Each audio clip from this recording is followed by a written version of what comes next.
Já estamos de volta aqui com o Gazeta Entrevista. Daqui a pouco eu vou conversar com o superintendente do DENIT no Acre, Tiago Caetano. Nós vamos falar sobre a situação da BR-364 no trecho entre Sena Madureira e Cruzeiro do Sul. É um assunto que não sai da mídia porque a rodovia está em estado muito ruim, né? E a população do interior todo depende dessa estrada. E a gente vai conversar com o superintendente para saber como é que está o calendário, o cronograma de obras da recuperação da BR. Deixa eu falar aqui do Colégio Vitória.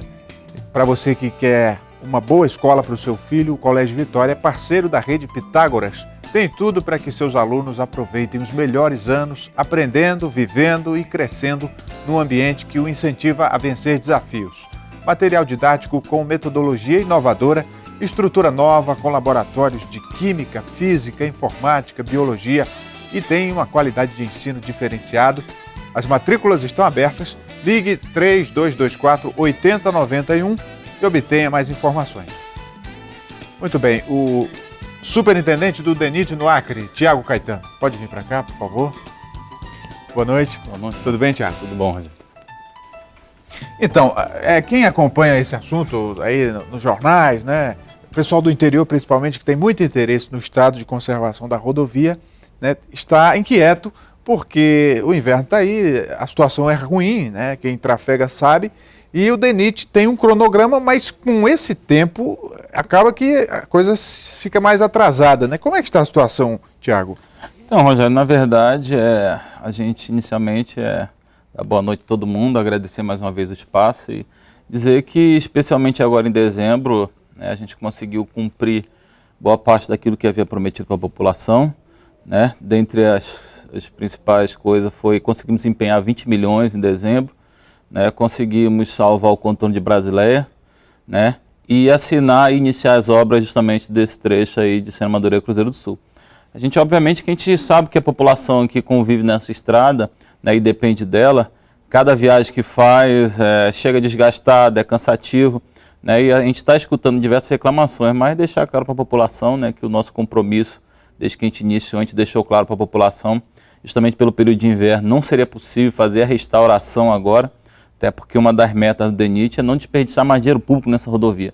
E qualquer outro serviço que nós fizéssemos nesse momento, que não fosse trabalhar com pedra, seria um desperdício. Não adianta lançar asfalto, fazer terraplanagem, qualquer tipo de serviço desse, nesse momento, daqui a 3 meses ia se deteriorar.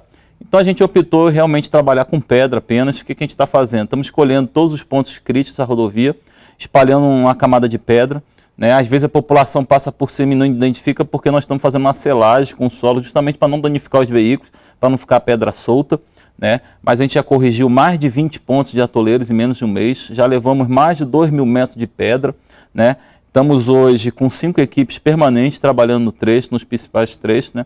Obviamente que a cada chuva que dá grande, novos pontos vão aparecendo, a equipe vai trabalhando, vai atuando, né? Agora, claro que a situação da rodovia não está boa e não é de hoje, todo mundo acompanha, né? A gente sabe que quem viaja é uma viagem cansativa, a gente tem pedido muita atenção para a população que trafega, um pouco de paciência, mas que fiquem tranquilos, né? Que a rodovia não vai fechar, que essa era a nossa meta do inverno, para não desabastecer o Vale do Juruá, e que assim que iniciar o verão nós vamos intensificar as equipes, vai ficar mais de 10 equipes trabalhando e vamos conseguir restaurar toda a rodovia de Sena Madureira, Cruzeiro do Sul e deixar sem nenhum buraco. O que acontece?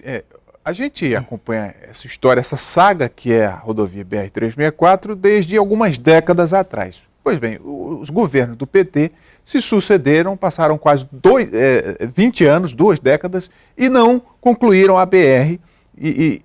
Na verdade, foi uma obra que, em alguns trechos, eu pessoalmente vi, antes da inauguração, simplesmente pintaram o barro de preto. Ali não tinha asfalto. E aí o resultado foi esse que está aí hoje. Quer dizer, se desmanchou, virou um ramal. E o DENIT recebeu essa rodovia há pouco tempo. Quer dizer, não fizeram a coisa como tinha que ser feita em quase 20 anos. E agora exigem do DENIT que em meses se reconstrua a BR. Eu acho que é preciso um pouco de bom senso, não é?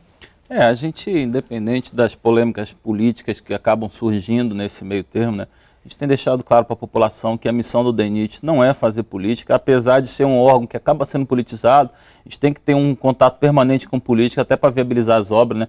E dentro desse contexto, o senador Gladys Camille tem sido uma peça fundamental nos ajudando, Mas, enfim, a gente sabe de todo esse histórico, né? Deixar claro que a população que às vezes nos cobra, que a gente denuncie, que a gente ache culpados, mas a nossa missão do DENIT, nesse momento, não é achar culpados, é resolver o problema.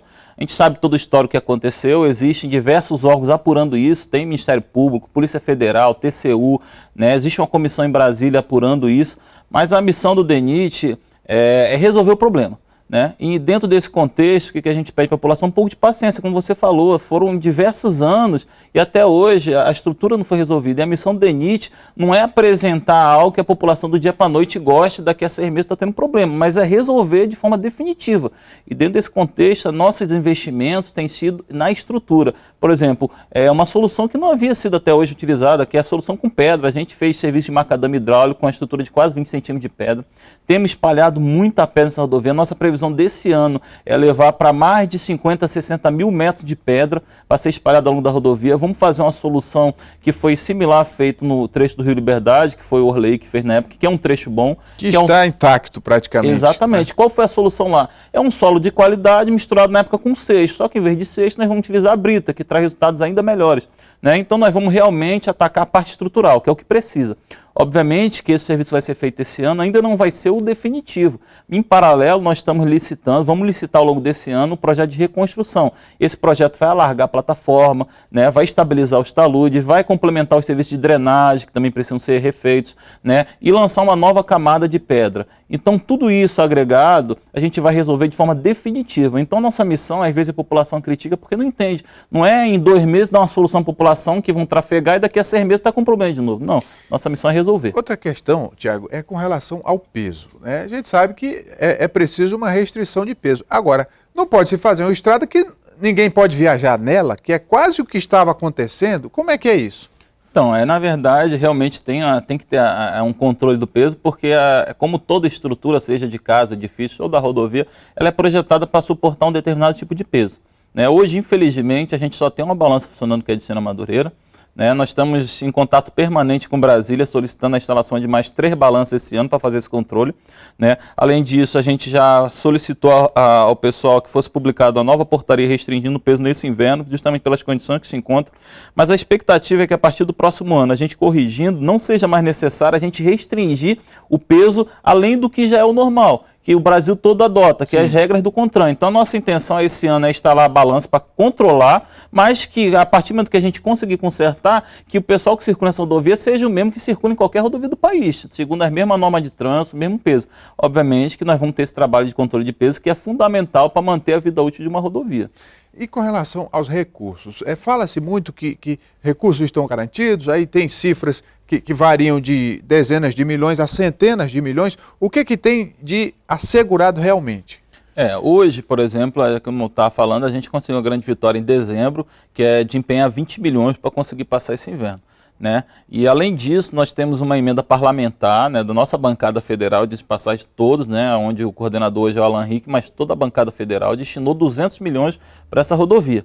Eu tive um contato ontem com o diretor-geral do DENIT por telefone, ele me garantiu que esse recurso está assegurado, até porque faz parte do PAC 2, né? E que a partir do início de fevereiro, como houve a votação do orçamento em dezembro, é possível já começar os primeiros empenhos. Então, caso isso se confirme, né, a partir já do próximo mês a gente conseguir começar os empenhos, então a gente tem certeza que não vai ter problema de recurso esse ano. Agora, com relação a outras rodovias federais aqui do Acre, que também estão precisando de atenção, a BR-317, por exemplo, como é que está o trabalho? Então, na BR-317, a gente está com a programação de, a partir da semana que vem, né, retomar alguns trabalhos importantes, que é uma correção, né, da parte de acostamento da Avenida Maria Monte em Brasilé, né, alguns pequenos buracos surgiram lá, que é o nosso compromisso com a população de Brasilé, que é uma avenida importante. Depois vamos vir com uma etapa de tapa-buraco de Brasilé em direção ao Amazonas, onde vamos corrigir todos os buracos que hoje estão na rodovia, e posteriormente vamos pegar o trecho de Brasilé a Assis Brasil, que é um trecho que demanda mais cuidado, a gente vai deixar por último, porque lá os trabalhos vão demorar mais tempo.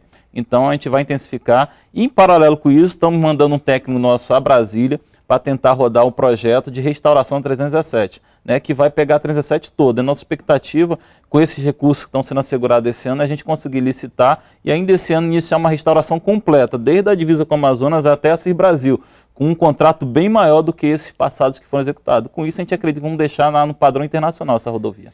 A população aqui de Rio Branco tem reclamado também do trecho que vai até o aeroporto aqui da capital.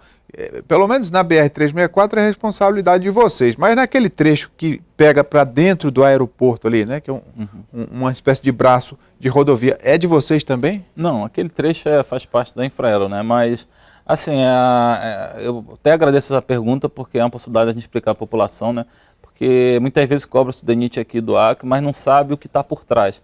Né? Então a gente sofreu muito esse ano, além da parte política e econômica, com a parte administrativa, que a gente não tinha independência, era ligada à Rondônia. Né? Então, para tu ter ideia, esse projeto que contempla essa estrada do aeroporto, de Rio Branco até em direção à Sena, o DENIT daqui do Acre aprontou em fevereiro. Né? Daí a gente encaminhou para Rondônia, né? Teve uma série de problemas, mas em maio ele estava pronto para ser licitado, e por N motivos, que não vale a gente explicar aqui, mas ele só veio a ser licitado em novembro, passou quase 4 meses. E isso prejudicou demais a nossa atuação nesse trecho. Né? E agora, por fim, a licitação ainda foi fracassada, vamos ter que fazer nova licitação.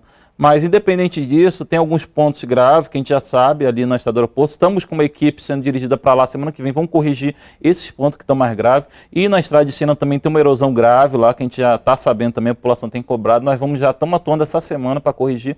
Enfim, os problemas mais graves nesse trecho nós estamos corrigindo, mas, independente disso, estamos sofrendo essa parte administrativa que, com a nossa efetivação da superintendência, esse ano a gente espera não ter que passar mais por esse tipo. Como é que está esse processo de tornar o DENIT do Acre uma superintendência? Ele já se efetivou completamente? Na esfera do DENIT, sim, né? Todas as decisões, todas as publicações que tinham que ser feitas no DENIT foi feito. Só que como envolve o DENIT a nível nacional, ele precisa ser reestruturado. E aí demanda de um decreto, né, de lei que tem que ser assinado pelo presidente da República. Né? Então a burocracia é um pouco maior. Isso já passou pelo Ministério do Transporte, do Planejamento. Hoje a informação que nós temos é que está na Casa Civil. Então a expectativa é que ao longo desse mês possa ser publicado e aí sim, de forma definitiva, ser efetivado. Ô Tiago, o DENIT, ele movimenta cifras vultuosas, como você já colocou aí, então há uma expectativa muito grande também para as licitações, para as empresas que vão fazer os trabalhos, para a contratação de mão de obra, principalmente. Como é que você avalia os impactos disso, né, na economia local? Como é que o DENIT vai conduzir esse processo para tentar inserir empresas locais também? A gente tem uma certa limitação de atuação, né?